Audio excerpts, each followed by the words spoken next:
श्री गणेशाय नमः। वक्रतुंड महाकाय सूर्यकोटि समप्रभ निर्विघ्नं कुरु मे देवं सर्वकार्येषु सर्वदा। अब हम गणेश जी का नाम लेकर शिव पुराण प्रारंभ करते हैं। ओम नमः शिवाय, ओम नमः शिवाय, ओम नमः शिवाय। भोले बाबा को, शंकर भगवान को कोटि कोटि प्रणाम। शिव पुराण में श्री रुद्र संहिता के चतुर्थ खंड में 5वां अध्याय प्रारंभ करते हैं। कुमार का अभिषेक।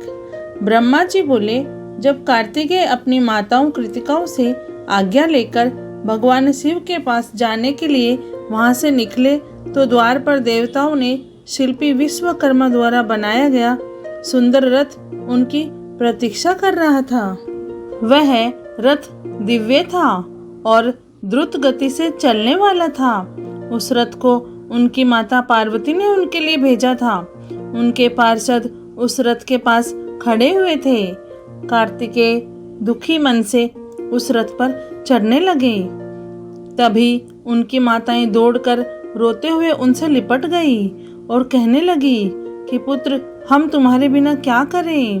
पुत्र, हम तुमसे बहुत प्यार करती हैं। तुम्हारे बिना यहाँ रहना हमारे लिए संभव नहीं है। तुम शीघ्र ही वापस लौट आना।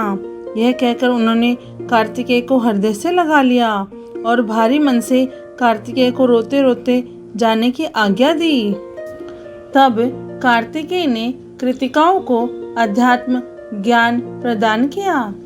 तत्पश्चात कार्तिकेय उस दिव्य मनोहर रथ पर बैठ गए और वह उन्हें ले उड़ा।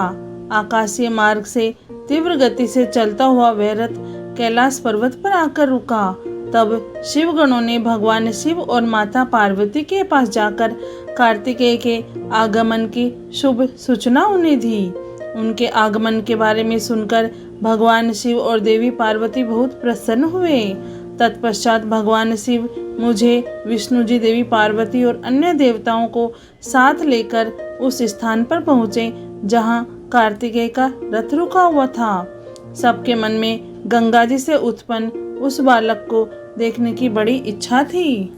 जब सब देवता कार्तिकेय से मिलने के लिए आ रहे थे, उस समय चारों दिशाओं में शंख और भेरी बजने लगी। सभी शिवगण नाचते गाते और उनकी जय जयकार करते हुए अपने आराध्य भगवान शिव के पुत्र को देखने के लिए चल दिए। वहां पहुंचकर सब बहुत प्रसन्न हुए। भगवान शिव ने प्रेम पूर्वक उस बालक को गोद में बैठा लिया। तब देवी पार्वती ने भी उस बालक को बहुत प्यार किया। भगवान शिव ने उस बालक के लिए एक सुंदर रत्नों से जड़ा हुआ सिंहासन मंगाया और उस सिंहासन पर बालक को बैठाया।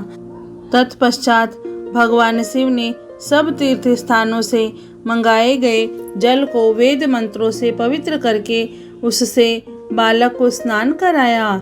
6 कृतिकाओं द्वारा पोषित होने के कारण उस दिव्य बालक को कार्तिकेय नाम से जाना गया। तीर्थों के पवित्र जल से स्नान कराने के उपरांत सभी देवताओं ने कार्तिकेय को तरह तरह की अमूल्य वस्तुएं, विद्याएं और अद्भुत शक्तियां प्रदान की। तब सर्वप्रथम देवी पार्वती ने अपने पुत्र को हृदय से लगाकर उसे चिरंजीव होने का आशीर्वाद प्रदान किया। माता लक्ष्मी ने दिव्य मनोहर हार उस बालक को पहनाया तो देवी सावित्री ने सारी सिद्धि विद्याएं उन्हें प्रदान की। फिर श्री विष्णु जी ने रत्नों से निर्मित किरीट, मुकुट, बाजूबंद, वैजयंती माला और अपना सुदर्शन चक्र उन्हें प्रदान किया। भगवान शिव ने प्रसन्नता पूर्वक अपने पुत्र कार्तिकेय को शूल, पिनाक, फरसा, शक्ति, पाशुपास्त्र, बाण, संहार अस्त्र आदि परम दिव्य वस्तुएं प्रदान की। फिर मुझ ब्रह्मा ने यज्ञोपवीत, वेद माता गायत्री ने कमंडल, ब्रह्म शास्त्र तथा शत्रुओं का नाश करने वाली विद्या प्रदान की। देवराज इंद्र ने अपना वाहन ऐरावत हाथी और वज्र प्रदान किया। वायुदेव वरुण ने श्वेत छत्र और रत्नों की मालाएं प्रदान की। सूर्यदेव ने मन की तरह तीव्र गति से चलने वाला द्रुतगामी रथ और शरीर की रक्षा करने वाला कवच भी प्रदान किया। यमराज द्वारा दंड और समुद्र देव द्वारा उन्हें अमृत भेंट किया गया। धन के अकुत भंडार के स्वामी कुबेर ने गदा दी। इस प्रकार सब देवताओं ने भगवान शिव के पुत्र कार्तिकेय को अनेकों प्रकार के अस्त्र शस्त्र और उपहार प्रदान किए। सभी देवताओं और शिवगणों ने उनका अभिवादन किया। इस समय वहाँ पर बहुत बड़ा उत्सव होने लगा। चारों ओर हर्ष की लहर दौड़ रही थी। शिव पुराण में श्री रुद्र संहिता के चतुर्थ खंड में 5वां अध्याय पूर्ण हुआ। ओम नमः शिवाय, ओम नमः शिवाय, ओम नमः शिवाय। हे भोलेनाथ, हे शिव शंभु, हे माता पार्वती, आपको कोटि कोटि प्रणाम और कोटि कोटि धन्यवाद। जय भोलेनाथ।